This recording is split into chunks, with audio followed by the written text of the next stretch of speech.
mfana nomama ufana njani nomnganami mfana nomama mfana nomama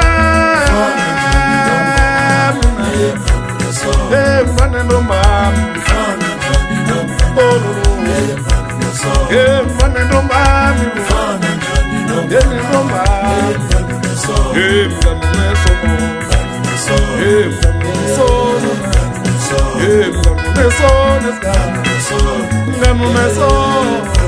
uhlala njani nomama uhlala njani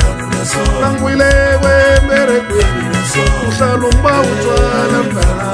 nangingekho uhleli nomama uyazenza nganda wazi nangibona uzenza ngathi uyangithanda nangingekho uswesa baba kanti mngani ubereka njani uhlelelele yami uhlaleli nomzethu nasigekho siyobelele mfana nomama mfana nomama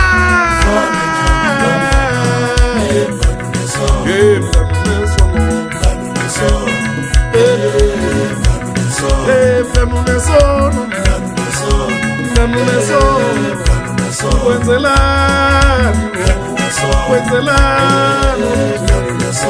mnganungenzani hlala njani nobendwa abantu emntwana isithandwa samina emntwana isithandwa samina nomngana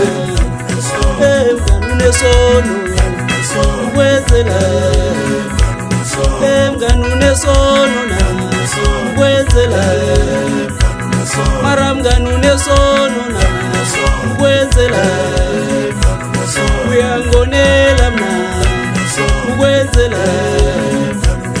uyangonela mna ukwenzela marapiesmani na ukwenzela marapiesmani na ukwenzela mntwana isithandwa samina mntwana isithandwa sami nomngana madoda ukuthiya kufana nokulahla bathi inkonkwanza wehlomkhulu ungalahla ungazilahli ngiyakhamba ngemberegweni ngitshela umakhelwane ukuthi usala ubona mngani heyi ngiyabaleka ngobona sakhe soke emabhowa uza kusala ubona sikhosana nangithi incane incane awu sikhosana sekunomntwana la kwama siyafana nosikhosana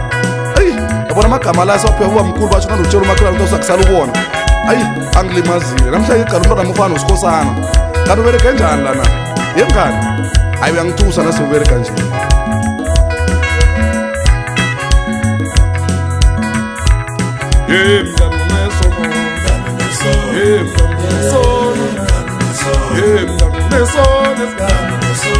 mngani unesono